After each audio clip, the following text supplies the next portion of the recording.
پھر 1000 سال تک جلایا گیا تو وہ جہنم سرخ ہو گئی، پھر 1000 سال تک جلایا گیا تو وہ جہنم سیاہ ہو گئی، اور آج بھی سیاہ ہے، آج بھی کالی ہے،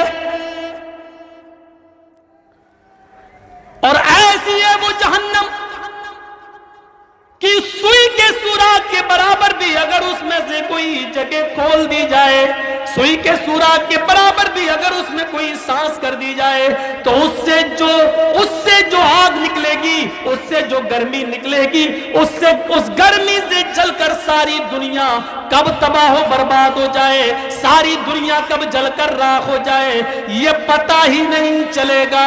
میرے بھائیوں، نذیر اس انداز سے جہنم سے لوگوں کو ڈراتا ہے، اس انداز سے ہمارے نبی محمد رسول اللہ لوگوں کو جہنم سے ڈراتے ہیں۔ فرمایا یہ کام نہ کرو جہنم میں، یہ کام نہ کرو جہنم میں، یہ کام نہ کرو ورنہ جہنم میں جاؤ گے۔ اس انداز کو ذرا دیکھیے میرے بھائیوں، پڑھیے مختلف آیات جہنم، ان پر نظر ڈالیے اور دیکھیے کہ جہنم کی کس طریقے سے خوفناکی اور جہنم کی کس طریقے سے جاسوس تپش سے روکا ہے جناب محمد قرآن کی آیتوں نے، اور محمد رسول اللہ نے کیسا نقشہ کھینچا ہے۔ پڑھیے آپ حدیثوں کو، دیکھیے بخاری وغیرہ کے صفحات، ترمذی وغیرہ کے صفحات، مسلم وغیرہ کے صفحات۔ کبھی آپ فرماتے یوتا بھی جہنم یومئذ لہا 70,000 زمام، جہنم کو اس کھینچ کر لایا جائے گا اس حال میں کہ اس کی 70,000 لگامیں ہوں گی، 70,000 لگامیں، مع کل زمام 70,000 ملک یجرونہا، اور ہر ایک لگام کو 70,000 فرشتے کھینچ رہے ہوں گے، ہر ایک لگام کو 70,000 فرشتے کھینچ رہے ہوں گے۔ یا ایھا النبی انا ارسلناک شاہدا و مبشرا و نذیرا، اے میرے نبی ہم نے آپ کو شاہد بنا کر بھیجا، اے میرے نبی ہم نے آپ کو گواہ بنا کر بھیجا، ہم نے آپ کو مبشر بشارت دینے والا بنا کر بھیجا، و نذیرا، اور اے میرے نبی ہم نے آپ کو جہنم کے عذاب سے آپ کو ڈرانے والا بنا کر بھیجا۔ پھر ایک اور صفت پر آئیے جو اللہ کے رسول صلی اللہ علیہ وسلم نے اللہ تعالیٰ نے بیان کی ہے، وَدَاعِيًا إِلَى اللَّهِ بِإِذْنِهِ، اور آئے محمد صلی اللہ علیہ وسلم ہم نے آپ کو دعوت اللہ دینے والا داعی بنا کر بھیجا، اللہ کی طرف بلانے والا بنا کر بھیجا۔ اس میں سمجھتا ہوں کچھ بھی کہنے کی ضرورت نہیں ہے، آپ کی پوری ایک سرسری طور پر زندگی پر طائرانہ نظر ڈال لی جائے، عمیق نظر ڈالنے کا تو وقت نہیں ہے، طائرانہ نظر ڈال لی جائے تو آپ کی پوری زندگی اللہ کی طرف بلاتے ہوئے گزر گئی۔ 40 سال کے بعد جب نبی بنے، اقرأ بسم ربک الذی خلق سے شروع ہوتی ہے آپ کی دعوت، رب کے نام سے شروع ہوتی ہے، اور آخری سانس تک آپ اللہ کی طرف بلاتے رہے۔ شروع میں اسلام کی دعوت دی تو چھپ چھپ کر دی، 3 سال تک زید ابن ارقم کے گھر میں آپ نے لوگوں میں بیٹھ کر ان کو دعوت دی۔ شروعات ہی اللہ کی دعوت سے ہو رہی ہے، حالات سازگار نہیں ہیں، لا الہ الا اللہ کہہ دینے پر ہمیں مارا جائے گا، پیٹا جائے گا، ایک اللہ کی طرف دعوت دینا بھی بہت محال ہے، ناممکن ہی نہیں بلکہ محال ہے۔ اس لیے زید ابن ارقم کے گھر میں دعوت دی جا رہی ہے، تھوڑی دعوت، ایک آدمی اسلام لایا، 2 آدمی اسلام لائے، 3 آدمی اسلام لائے، مٹھی بھر جماعت تیار ہوئی، 3 سال کی شدید محنت میں چند لوگ مسلمان ہوئے، اسلام لائے، حکم ہوتا ہے وَأَنذِرْ عَشِيرَتَكَ الْأَقْرَبِينَ، اے محمد صلی اللہ علیہ وسلم، اے میرے حبیب، اب زید ابن ارقم کے گھر سے باہر نکلو اور اپنے رشتہ داروں کو ڈراؤ، اپنے گھر والوں کو ڈراؤ۔ نبی اکرم صلی اللہ علیہ وسلم اپنے رشتہ داروں کو جمع کرتے ہیں، اپنے گھر والوں کو جمع کرتے ہیں۔ اب زید ابن ارقم کے گھر سے یہ دعوت نکل گئی ہے، اب رشتہ داروں میں آئی ہے، رشتہ داروں کو کھل کر دعوت دیتے ہیں۔ یا قاب ابن لوئی انقذوا انفسکم من النار، یا مرۃ ابن قاب انقذوا انفسکم من النار، یا بنی عبد مناف انقذوا انفسکم من النار یا بنی عبد شمس انقذوا انفسکم من النار یا بنی عبد المطلب انقذوا انفسکم من النار. اے بنی عبد مناف اپنے آپ کو جہنم سے بچاؤ. اے بنی عبد شمس کے لوگوں اپنے آپ کو جہنم سے بچاؤ. اے بنو عبد المطلب کے لوگوں اپنے آپ کو جہنم سے بچاؤ. اے قاب ابن لوئی اور مرہ ابن قاب کے خاندان والوں اپنے آپ کو جہنم سے بچاؤ. ایک ایک قبیلے کو, ایک ایک گھر والے کو, ایک ایک رشتہ دار کو اللہ کی طرف دعوت دی جا رہی ہے. اور اسی رشتہ داروں میں آپ نے اپنی پھوپھی صفیہ کو بھی نہیں چھوڑا. یا صفیہ بنت عبد المطلب, یا صفیہ بنت عبد المطلب انقذی نفسک من النار. اے میری پھوپھی, اے عبد المطلب کی بیٹی صفیہ, تو بھی اپنے آپ کو جہنم سے بچا. آپ نے اسی قبیلے میں اسی لوگوں کو ڈرایا تو آپ نے اپنی بیٹی کو بھی نہیں چھوڑا. یا فاطمہ بنت محمد انقذی نفسک من النار. اے میری بیٹی فاطمہ, تو بھی اپنے آپ کو جہنم سے بچا. اے میری لخت جگر, اپنے آپ کو جہنم سے بچا. دنیا میں جو چاہے مجھ سے مانگ لے, سلینی من مالی ما شئت, دنیا میں جو چاہے مجھ سے لے لے, دنیا میں جو چاہے مجھ سے مانگ لے. انی لا اغنی عنک من اللہ شیئا, قیامت کے دن میں تیرے کوئی کام نہیں آ سکتا. قیامت کے دن میں تجھے اللہ کے عذاب سے نہیں بچا سکتا. میرے بھائیوں, یہ وہ دعوت ہے جو زید ابن ارقم کے گھر سے نکلی تو اپنے رشتہ دار اور اپنے رشتہ داروں کو بھی ڈرایا. تو یہی کہا اپنے آپ کو جہنم سے بچاؤ, اللہ کی طرف دعوت. پھر کوہ صفا پر چڑھے تو اللہ کی طرف دعوت. مکے میں سنا کہ کوئی وفد آیا ہے, اوکاس کا میلہ لگتا ہے, اوکاس بازار لگتا تھا مکے میں. پتا چلا کہ پورے عرب سے لوگ اپنی دکانیں لے کر آتے ہیں, اپنے سامان لے کے آئے ہیں, نمائش ہے. آپ اوکاس میلے میں پہنچ گئے. قولوا لا الہ الا اللہ, لوگوں کو ایک اللہ کی طرف جب بلانے لگے تو آپ کو اتنا مارا اوکاس بازار میں, اتنا مارا کہ اس وقت آپ کی بیٹی فاطمہ کی عمر 4 سال تھی. آپ بے ہوش ہو کے بازار میں اوکاس میلے میں گرے ہوئے. آپ اوکاس میلے میں آپ کی پیشانی سے خون نکل رہا ہے, آپ بے ہوش پڑے ہوئے. کسی نے فاطمہ سے کہا 4 سال کی بچی سے کہ تیرے پاپا کو مکے میں لوگوں نے اتنا مارا اوکاس بازار میں کہ وہ بے ہوش گرے. حضرت فاطمہ اٹھ کے بھاگی, اپنے ابو کے پاس بیٹھ گئی. بے ہوش تھے, اتنا مارا کہ بے ہوش ہے محمد رسول اللہ. حضرت فاطمہ نے اپنے سر سے آنچل اتارا, اوڑھنی اتاری اور اپنے ابو کی پیشانی سے خون کو صاف کر رہی ہے. میری ماں, میری بہنوں, اگر میری آواز تمہارے کانوں تک جا رہی ہے تو ذرا اس جملے پر غور کرو. ابھی پردہ فرض نہیں ہوا ہے اور 4 سال کی بچی اپنے سر سے اپنی اوڑھنی اتار رہی ہے. اس 4 سال کی بچی ابھی پردہ فرض نہیں ہوا ہے اور 4 سال کی بچی اپنے سر کی اوڑھنی سے اپنے باپ کے خون کو صاف کر رہی ہے. میری بہنوں, آج تمہاری عمر 20 سال کی ہو گئی ہے, 22 سال کی ہو گئی ہے, تم بھی ایسی کر رہی ہو, تم آئی ایس کی تیاری کر رہی ہو, تم انٹر کالجوں میں اور بی اے کالجوں میں پڑھنے جا رہی ہو, لیکن 22-24 سال کی عمر کے باوجود آج تمہارے سروں پر دوپٹے نہیں ہیں, تمہارے گلوں سے بھی دوپٹے ہٹ گئے ہیں, تمہارے بال کھلے ہوئے, تمہارے لباس بدل گئے ہیں. میری بہنوں, یہ 4 سال کی بیٹی فاطمہ کا تھپڑ ابھی اس کا اثر تمہیں نہیں ہو رہا ہے, قبر میں جانے کے بعد اس تھپڑ کا اثر تمہیں پتا چلے گا. میری بہنوں, اس 4 سال کی بچی سے سیکھو, جبکہ پردہ بھی فرض نہیں ہوا ہے. اس 4 سال کی بچی نے اپنی اوڑھنی اتاری اور اپنے باپ کے خون کو صاف کیا, روتی جا رہی ہے, آنکھوں سے آنسو گرا.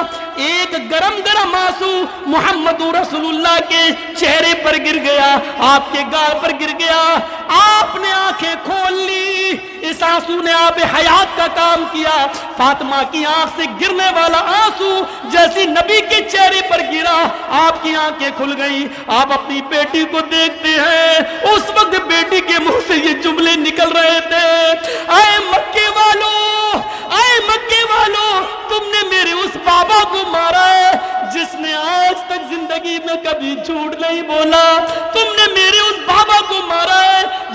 آج تک کسی کی امانت میں خیانت نہیں کی. تم نے میرے اس بابا کو مارا ہے جس نے آج تک تم کو کوئی تکلیف نہیں دی. وہ صرف اتنا کہتا ہے ایک اللہ کی عبادت کرو. آج اتنی سی غلطی پر تم نے میرے باپ کو اتنا مارا کہ وہ بے ہوش ہے. اللہ کے نبی کی آنکھیں کھل چکی ہیں. آپ نے بیٹی فاطمہ کے آنسو دیکھے تو اس کو پوچھا اور فرمایا وہ قوم کبھی فلاح نہیں پا سکتی ہے جس نے میری بیٹی کے آنکھوں میں آنسو لائی. جو میری بیٹی کو رلاتی ہے وہ قوم کیسے ترقی کرے گی. مجھے مارو پیٹو مجھے تکلیف نہیں ہے, لیکن آج مجھے تکلیف اس لیے ہوئی ہے کہ آئے مکے والوں تمہاری وجہ سے آج میری بیٹی کی آنکھوں میں آنسو آ گئے. جس نے فاطمہ کو ستایا اس نے محمد کو ستایا, جس نے فاطمہ کو رلایا اس نے محمد رسول اللہ کو رلایا. میرے بھائیوں, مکے کا سالانہ میلہ عکاظ بازار, لیکن دعوت اللہ مار کھا رہے تو دعوت اللہ. وہ طائف کی بستی ہے, اوباش و چھچورے لڑکے پہلے پہاڑی کے اوپر چڑے ہوئے ہیں. آپ نے وہاں جا کر بھی جب لوگوں کو کہا قولوا لا الہ الا اللہ, لوگوں ایک اللہ کی عبادت کی طرف آؤ. میرے پیارے ساتھیوں, اللہ کے رسول کا زبان سے اتنا جملہ نکلنا تھا, پتھروں سے ایسا مارا کہ سر پھٹ گیا. زاد المعاد میں ابن قیم لکھتے ہیں کہ خون نبی اکرم کے جوتوں پر گرا. پیر میں وہ جوتے خون جم جانے کی وجہ سے جوتے بھی نہیں اتر رہے تھے. بے ہوش ہو کے زمین پر گر گئے. ہوش آیا تو فرشتوں کو اپنے پاس پایا. وہ کہہ رہے ہیں اے محمد ابن عبداللہ, اگر آپ کہیں تو ہم ان طائف والوں کو دو پہاڑیوں کے بیچ میں رکھ کے کچل دیں. مولوی جرجیس کو جو پتھر مارے ہم تو کہہ دیں گے مارو گولی, ہمارے باپ کا کیا جا رہا ہے. لیکن محمد رسول اللہ ایک طرف فرشتوں کو دیکھتے ہیں, وہ کہہ رہے ہیں کہ ہم ان دونوں پہاڑیوں سے پیس کر ان کو کچل دیں. دوسری طرف طائف والوں کو دیکھ رہے ہیں تو فوراً رحمت للعالمین کی زبان سے جملہ یاد ہوتا ہے, نہیں اے فرشتوں نہیں, ان کو مت مارو, ان کو مت کچلو, ان کو مت ستاؤ. یہ آج ایمان نہیں لائیں گے تو کیا ہوا, ان کی پشتوں میں چھپی ہوئی ذریت آدم, ان کی پشتوں میں چھپی ہوئی نسلیں میرے اوپر ضرور ایمان لائیں گی. ان کے نطفے سے پیدا ہونے والی اولادیں میرے اوپر ضرور ایمان لائیں گی. فرشتوں نے اصرار کیا, اللہ کے نبی ایک بار اور غور کر لیجئے. آپ نے کہا غور کیا کرنا ہے, اللہم اہد قومی فإنہم لا یعلمون. اللہ میری قوم کو ہدایت دے, ابھی یہ جانتی نہیں ہے کہ مجھے تو نے رسول بنایا ہے, میں تیرا پیغمبر ہوں. طائف میں مار کھا رہے ہیں لیکن دعوت اللہ, اللہ کی دعوت دینا نہیں بھولتے ہیں. میرے پیارے ساتھیوں, ہجرت کر کے مکے سے مدینہ کی طرف جا رہے ہیں. 8 دن تک مسلسل سفر, تھک کے چور آپ اور آپ کے صحابہ ایک جگہ قیام کرتے ہیں, تھوڑی دیر سستاتے ہیں. 8 دن 8 رات مسلسل چلنے کے بعد تھک کر چور ہیں. بے زبان مخلوق, جانور بھی لمبی لمبی لیٹی ہوئی ہے, اپنی زبان تھکاوٹ کی وجہ سے باہر نکالی ہے. جہاں اونٹ چلنے کی ہمت نہیں رکھتے, گھوڑے اپنے پیروں پہ کھڑے نہیں ہو پا رہے, صحابہ پیر تان کر آرام کر رہے ہیں, اور محمد رسول اللہ اسی جگہ پر ایک اینٹ پتھر اٹھاتے ہیں, زمین کو کھود کر وہاں کسی چیز کی بنیاد رکھتے ہیں. صحابہ دوڑتے ہوئے آتے ہیں, آپ یہاں کیا کر رہے ہیں؟ فرماتے ہیں صحابیوں میرا دل کہتا ہے اس جگہ ایک مسجد بننی چاہیے, اس جگہ اللہ کا ایک گھر بننا چاہیے. آس پاس پہاڑیاں موجود ہیں, اللہ اکبر کی صدا ان پہاڑیوں سے ٹکرانا چاہیے. ان پہاڑیوں کو بھی قیامت کے دن اللہ کی وحدانیت کی گواہی دینا ہے. ہمارے یہاں پر عبادت کی گواہی ان پہاڑ پتھروں کو بھی دینا ہے. اے صحابیوں, یہاں ایک مسجد کی بنیاد رکھنی چاہیے. میرے بھائیوں, اونٹ لمبے لمبے لیٹے, گھوڑوں میں چلنے کی طاقت نہیں ہے, صحابہ آرام کر رہے ہیں, بے زبان مخلوق تھک کے چور ہے, اور محمد رسول اللہ اس جگہ پر ایک مسجد کی بنیاد رکھتے ہیں. آج بھی اس جگہ پر سب سے پہلی مسجد بن کے تیار ہوئی ہے جس کو دنیا مسجد قباء کے نام سے یاد کرتی ہے. اور آج بھی قباء میں جب آذان ہوتی ہے تو اس کی آذان کی صدائیں وہاں کے جنگلات اور وہاں کی پہاڑیوں سے ٹکرا رہی ہیں, اور اللہ اکبر کی صدائیں بلند ہو